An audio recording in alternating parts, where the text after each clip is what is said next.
Fala investidores, sejam muito bem-vindos ao nosso canal Investindo em Dobro, onde eu, Rodrigo Nico, especialista em investimentos. E eu, Lucas Veríssimo, analista CNP e consultor de investimentos. Mas hoje a gente vai trazer um assunto muito legal para o pessoal, que a gente acha muito importante, que é investimentos no exterior. A importância da gente estar não só exposto aqui no nosso país, mas sim em outras potências aí mundiais no investimento. É isso mesmo. E é algo relativamente recente, né, que quando a gente fala do investidor brasileiro, essa questão do interesse por investir em outros países, em outras geografias. E é uma questão muito importante, né? Não é mais algo tão difícil, é algo extremamente acessível hoje em dia, né? E quando a gente fala de investir em exterior, antigamente as pessoas achavam que era uma coisa só para ricos e milionários, né? Hoje, pelo celular, você abre uma conta aí num outro país, ou até mesmo via as plataformas brasileiras mesmo, né? Via a própria B3 ali, existem instrumentos para você diversificar os seus investimentos, você não precisa estar exposto a uma única economia e a uma única moeda.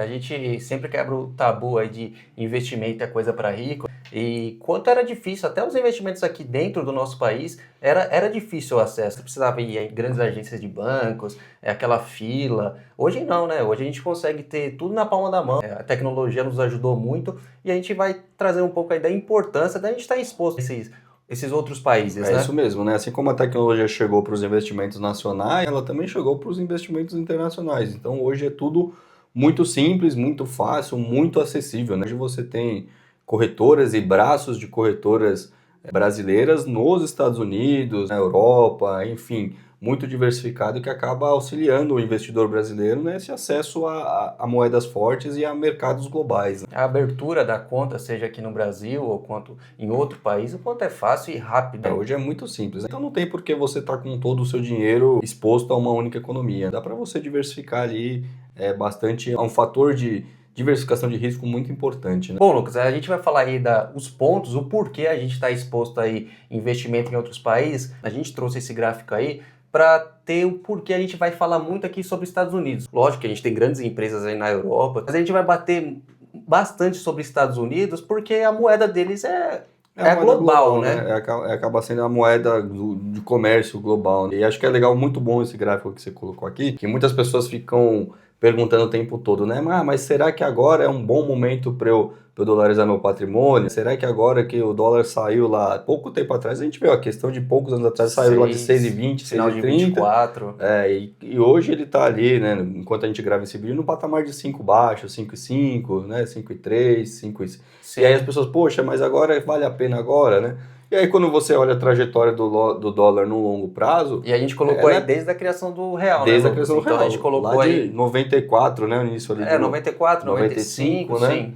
E você vê essa trajetória, né? Apesar dos altos e baixos, você é nítido que no longo prazo a direção do dólar é uma só, que é para cima, né? Apesar de você ter essa volatilidade ali no curto prazo, no longo prazo a direção do dólar é para cima por ser uma moeda forte, né? A moeda ali da maior economia do mundo, da maior potência econômica, da maior potência militar do mundo. Então isso acaba fazendo com que o dólar acabe subindo no longo prazo frente a outras moedas como o real, principalmente aqui o real, né? E tudo é comercializado ali em dólar, né? Seja importação quanto exportação. Agora, nesse cenário atual, a gente é um país exportador de petróleo e a nossa balança até vai crescer muito porque vai entrar muito dólar aqui no Brasil, acaba crescendo, né? A gente passou aí no início de 2026, né, por dois momentos bons para a moeda, para o real, que fez o dólar dar essa arrefecida, né?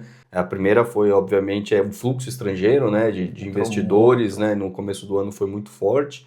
Esse mês de maio a gente já teve uma saída, né, mas você teve um fluxo forte de investidores institucionais estrangeiros que acaba trazendo muito dólar para a economia. E você teve também esse fator da questão do petróleo, né?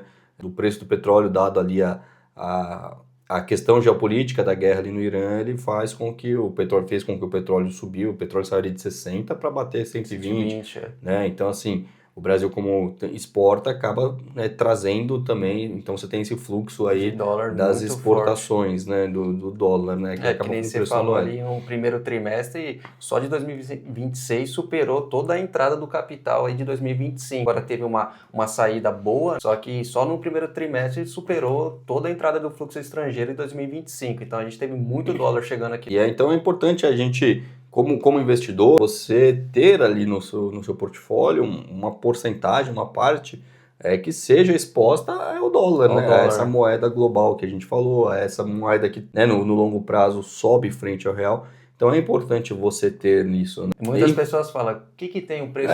Eu não me importo com o preço do dólar, Isso. mas essa pesquisa aí que a gente vai falar é diretamente ligado à nossa cesta de consumo, que é a nossa inflação.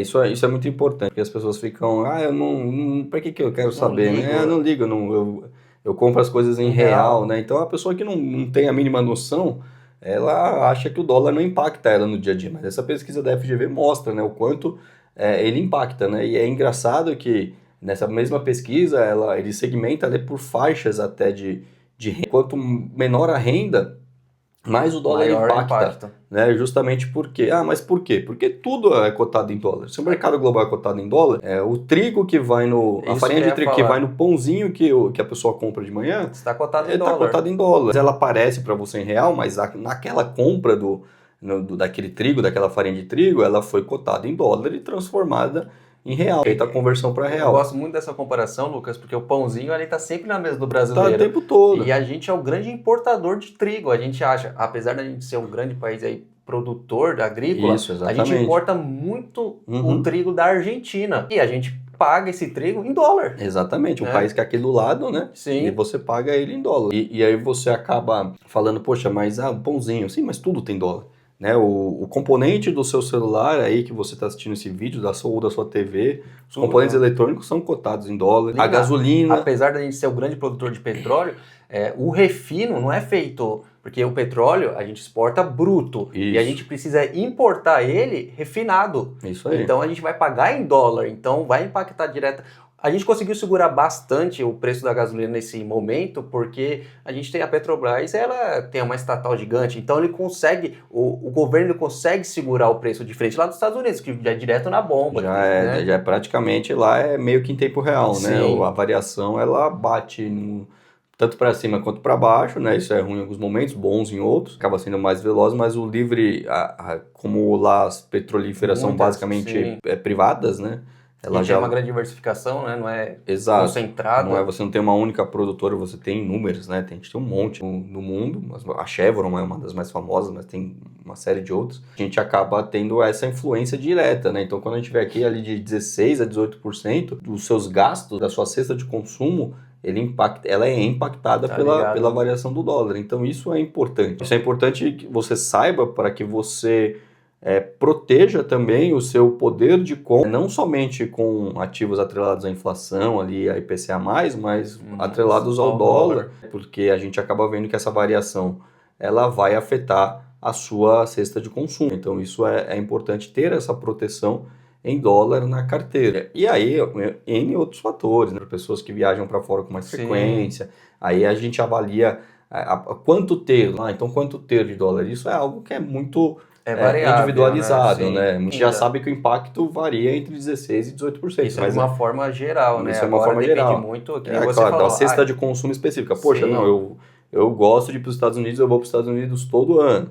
Claro, né? você vai ter que ter uma exposição maior. A gente vai ter que ter uma exposição maior, né? Você vai comprar com mais frequência, você viaja para o exterior com mais frequência, você viaja com menos frequência, né? Se você compra ativos que são ativos ou, né, bens de consumo ali com maior frequência, né, no exterior ou no Brasil que tem, né, o componente dólar maior, né, eu preciso trocar de computador a cada 2 anos. Sim. Né, poxa, eu vou lá comprar um MacBook, né, que você sabe que ele é altamente dolarizado, então você já vai ter que ter uma exposição maior na sua carteira. Mas eu acho que essa primeira parte do vídeo, Lucas, ficou muito legal para mostrar para aquelas pessoas realmente que às vezes tem essa dúvida, né? Por que eu tenho que dolarizar? Então a gente falou de uma forma geral, eu acho que para mim é o principal motivo por que você dolarizar. A gente vai falar outros porquês está dolarizado. Mas eu acho que essa é a principal. É isso aí, é entender que não é luxo hoje é necessidade. É necessidade, né? Na verdade sempre foi, só que hoje é muito mais fácil. Que nem a gente voltando no gráfico ali, no lançamento do real, $1 era 84 centavos. Sim. Então o real valia mais que o dólar. Olha que Sim. curiosidade. Hoje, é quase que nem você falou, final do 2024 chegou a 6. Chegou a 6, né?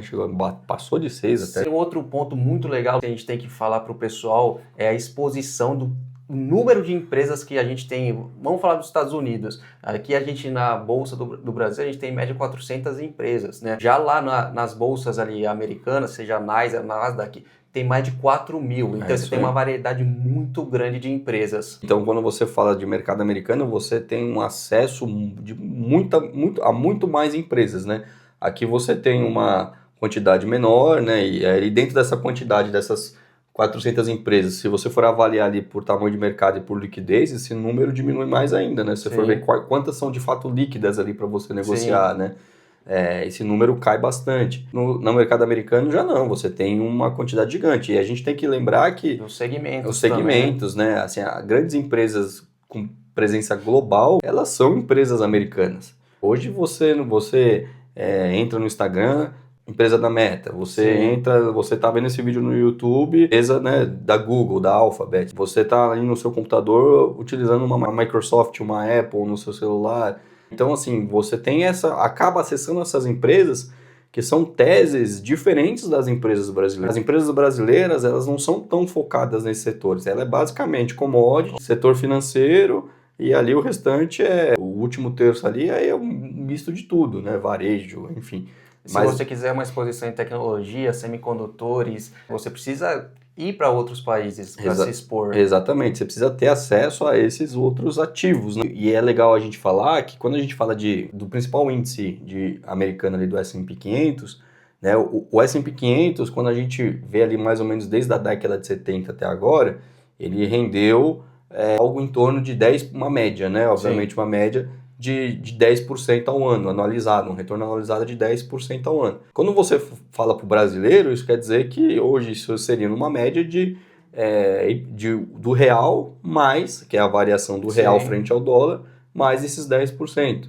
Né? Então é um retorno muito considerável. Na média, isso a gente está falando de uma média longa. E outro ponto a se falar é que... Lembrando que é 10% em dólar, em dólar, exatamente. Pessoal, né? Às vezes pega o CDI, mas o CDI está 14%. Não, calma. Exato. 10% em dólar. Em dólar. A referência é outra. E aí um ponto muito importante que a gente tem que bater, frisar na diversificação. Mas eu estou acessando então o S&P 500, o que é o S&P 500? São as 500 maiores empresas americanas. 40% das receitas dessas 500 maiores empresas americanas vêm de outros países. Então, da onde essas empresas ganham dinheiro? Elas são empresas americanas, mas elas têm posicionamento global. Né? Então, são grandes empresas onde as linhas de receitas delas não vêm só dos Estados Unidos. 40% das receitas vêm de outras geografias, de outros países. Então, você diversifica ao acessar grandes empresas. Você compra essa empresa e diversifica o risco dessa empresa em diversas vias. Então, vamos dizer que é uma dupla diversificação. Exato. Você está se expondo a ativos americanos e a receita desses ativos americanos vem do mundo. É uma receita global. Exatamente. Você pega a Coca-Cola.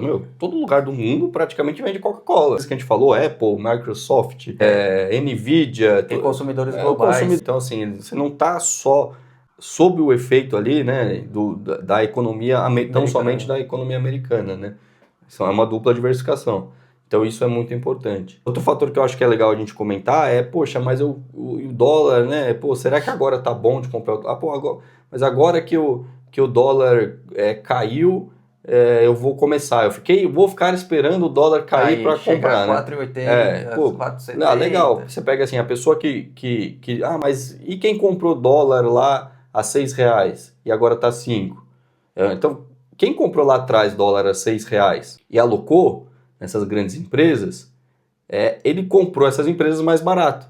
Essa pessoa que vai comprar o dólar a 5 agora, se ele quiser se expor a essas empresas, ele vai entrar no S&P hoje em all-time high. Né? Então, assim, tentar acertar o tempo do dólar não dá certo.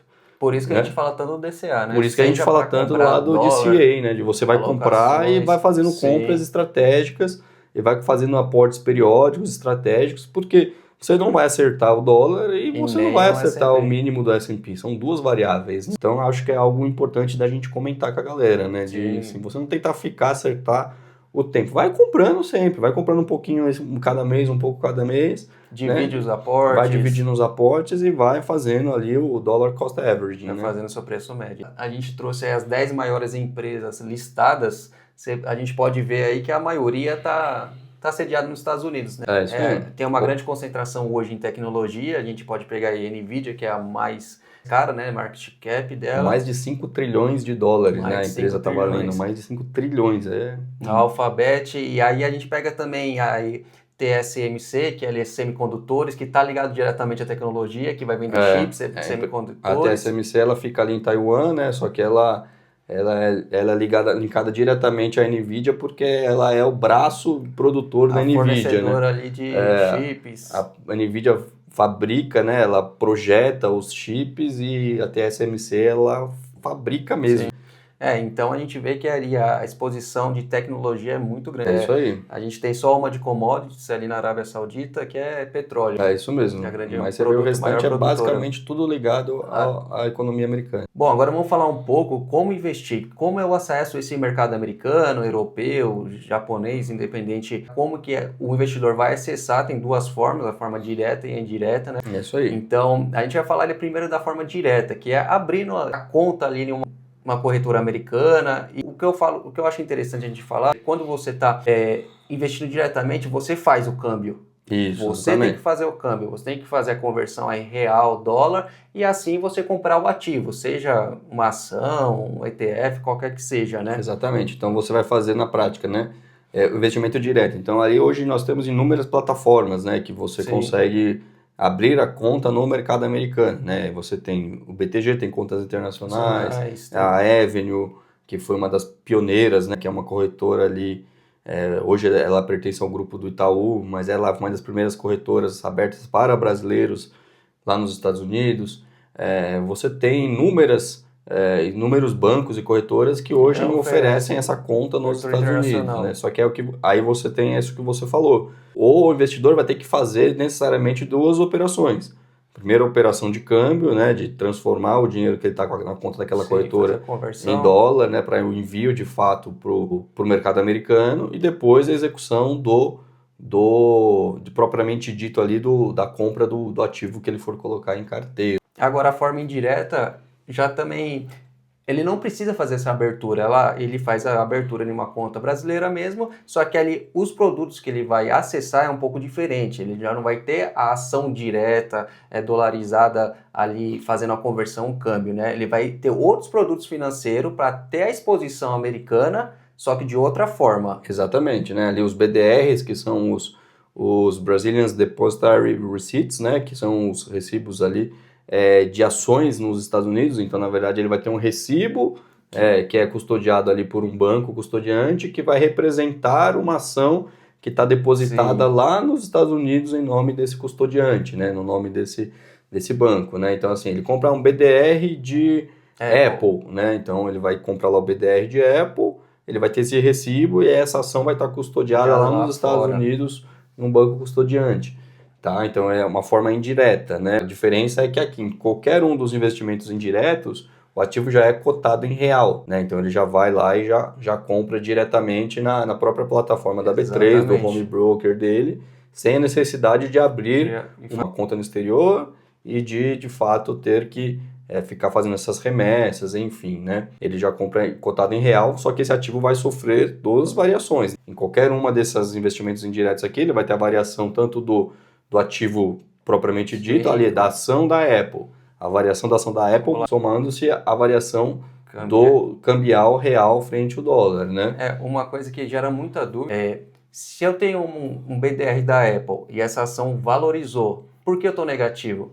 Porque apesar de estar em real, você está exposto à variação cambial. Às vezes a ação ela se valorizou, mas o real frente ao dólar também se valorizou. Então, duas frentes, enquanto uma valoriza, o dólar está desvalorizando em frente ao real. É isso mesmo, né? Então você tem essa dupla variação, né? Então, assim, se você tem a variação do ativo, como eu falei, mais a variação do câmbio, né? Bom, ETFs, né, que a gente já falou bastante, tem um vídeo no canal falando sobre ETFs, Você né? tem ETFs específicos que investem em S&P 500, em UCITS, né? Hoje os ETFs irlandeses, né, de S&P 500 que tem um benefício tributário. Sim. Hoje já existem também ETFs de UCITS, né? Se você quer estar exposto às 500 empresas, às 500 maiores empresas, você compra um Você ETF de compra um ETF de S&P S&P e pronto. 500 e vai replicar essas 500 maiores Sim, empresas.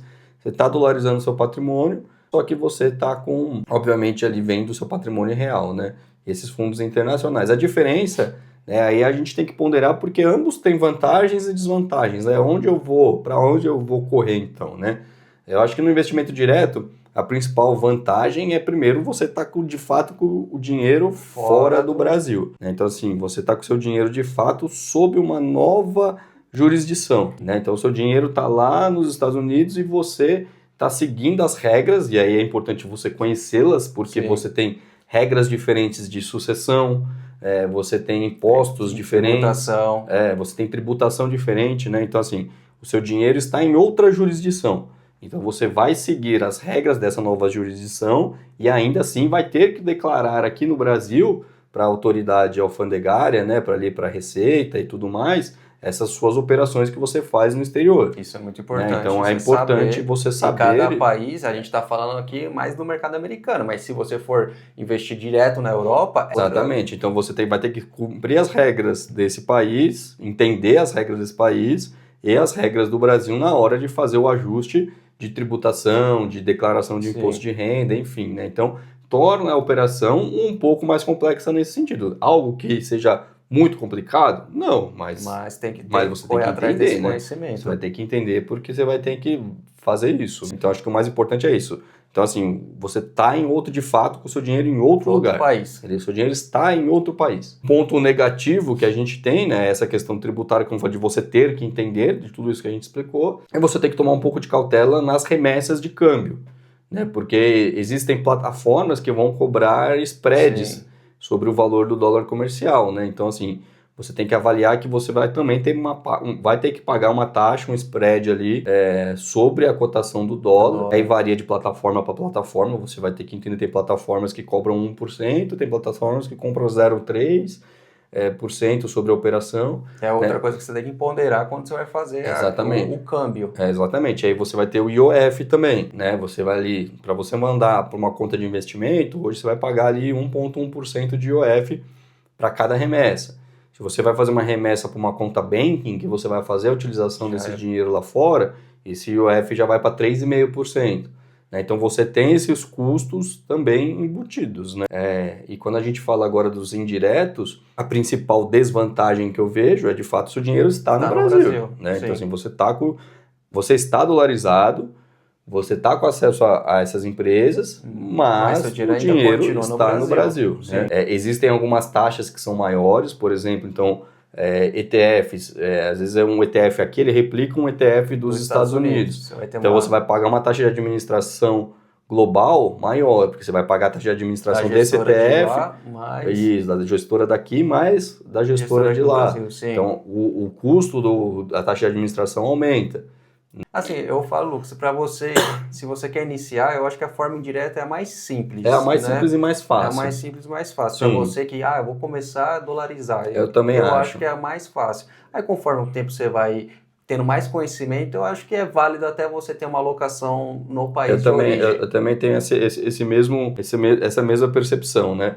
Porque aqui, por exemplo, em alguns BDRs vai ter taxa sobre dividendo, então o custodiante vai cobrar uma taxa ali no dividendo, então você não vai receber 100% dos dividendos, às vezes 5% vai ficar com o custodiante, né? Então são pontos positivos e negativos, né? Em ponto você não vai pagar o IOF para mandar o dinheiro lá para fora, você não vai pagar esse spread, né? E isso você paga tanto para mandar quanto para trazer de volta, né? Principalmente você vai pagar spread ali na ida e na volta, né? Então assim, se você for trazer esse dinheiro de volta, você vai pagar essas taxas. Né? Então, para quem está com pouco capital, para quem está começando a se expor, o meio indireto atende. Agora, para aqueles que já têm um capital formado, que já tem um patrimônio relevante aqui no Brasil, né, mas está exposto 100% ao Brasil, por segurança, ter Deixar uma parte fora, é né? interessante. Acaba sendo interessante, né? Seguindo, né? Justamente por estar lá numa outra jurisdição, né? A gente falou bastante sobre ações e empresas, mas também a gente tem que lembrar, Lucas, que também na renda fixa também você pode estar exposto a uma renda fixa americana. Exatamente. Né? Hoje você tem, por exemplo, até mesmo no meio indireto, né? Você consegue comprar ETFs de renda fixa Sim. americana, de renda fixa global até, né? Para quem gosta do setor imobiliário, os famosos REITs, Os né? famosos REITs, né? Os real estates, É né? um pouco diferente, a Investment estrutura é um trusts. pouco diferente da brasileira, a gente não vai entrar no assunto, tem as suas particularidades um pouco diferentes, mas quem gosta do mercado imobiliário, gosta de uma renda mensal, é uma parte interessante são também. Os primos ali dos fundos fundos imobiliários nos Estados Unidos. Estados Unidos. Só que lá eles são empresas que exploram o setor imobiliário. Mas você tem toda essa gama, né? Você aumenta o leque de possibilidades de alocação, né? E quando você aumenta a possibilidade, aumenta esse leque, você consequentemente aumenta a sua capacidade de diversificar. E diversificar e não estar só exposto à economia brasileira, né? E sim a outros fatores globais, né? E a diversificação geográfica entra nesse bolo, né? Exatamente. Não só dos ativos, das classes de ativos, mas também a exposição geográfica. Então, Exatamente. a gente acha muito importante o investidor ter essa parcela alocada em outros países de moeda forte, Europa, Japão. O investidor ali que vai ou sozinho ou junto com o seu consultor, né? Sim. Montar essa carteira aí estrutural. A gente já falou aí dos riscos, a gente abordou bastante. O risco cambial eu acho que é uma coisa que fica muito vago, as pessoas às vezes não entendem, que nem eu falei, mas eu tenho a ação da Apple, tá subindo e por que ela tá negativa, né? Então, acho que é uma parte muito importante a gente falar bastante do risco cambial, que às vezes a pessoa, mas está em reais. Não, mas você está dolarizado. Às vezes a pessoa comprou um ETF e você está dolarizado. Você só tem que entender o princípio, o fundamento. Exatamente. Acho que e aí dentro de todos esses riscos que você ponderou muito bem aí, né? O risco político, que é dessas mudanças políticas, o risco ali do país, o risco de crédito, do eventual de crises econômicas podem gerar, inflação. Acho que é legal de ponderar, obviamente, o risco regulatório, né? Porque as regras, os custos, essas exigências legais, elas podem mudar de acordo com o tempo. Que nem teve a mudança da cobrança de IOF aqui. Se o investidor estrangeiro está no Brasil, ele tem que saber dessa diferença, tem que estar ligado que vai mudar a cobrança do IOF. Exatamente, né? Você vai ter um aumento ali talvez de imposto, né? Então, isso é um risco a ser sempre monitorado, né? Para avaliar como esse portfólio vai se comportar, levando-se em conta essas possibilidades de mudanças, né? Tributárias, legais, burocráticas em geral, né? Por isso que é bom estar muito ligado ou se você tem uma consultoria, o consultor vai estar ligado em todas essas mudanças. Eu tenho um cliente que está exposto na Europa, teve uma mudança muito importante na Europa. Eu vou alertar o meu cliente sobre essa mudança regulatória. Mesmo, né? No final das contas é o apoio, né? Que a pessoa consiga tocar a vida dela de uma forma mais tranquila, sem precisar ficar ali acompanhando todas esses riscos no dia a dia, né? Porque grande parte do nosso trabalho como consultor é não só fazer as alocações, a estratégia, mas acompanhar o mercado e, mais importante, fazer análise de risco, né? O tempo todo da carteira daquele cliente. Poxa, isso aconteceu, isso pode impactar positivo ou negativamente a sua carteira, né? Então, tá sempre alertando o cliente nesse sentido. A gente falou de forma geral aí para dar uma pincelada para o pessoal a importância de estar exposto a outros países, outros investimentos fora do Brasil, né, Lucas? É isso aí, acho que isso é importante. Se você gostou desse vídeo, né, dá a sua curtida, manda aqui o seu comentário se você achou legal esse bate-papo aqui. É um bate-papo bem simples, bem tranquilo, mas que já traz aí um alerta importante sobre a necessidade de você ter essa diversificação geográfica e a exposição a moedas fortes, né? Acho que isso é muito importante. Se você não sabe nem como começar, enfim, se precisar, conte conosco, né, na Nexus Capital, que é a nossa consultoria de investimentos, né, a nossa consultoria CVM aqui, onde a gente faz o planejamento dos investimentos das carteiras e toda a parte de planejamento das carteiras dos nossos clientes. Nos siga no Instagram também, né? Rodrigo_Níquel. É isso aí.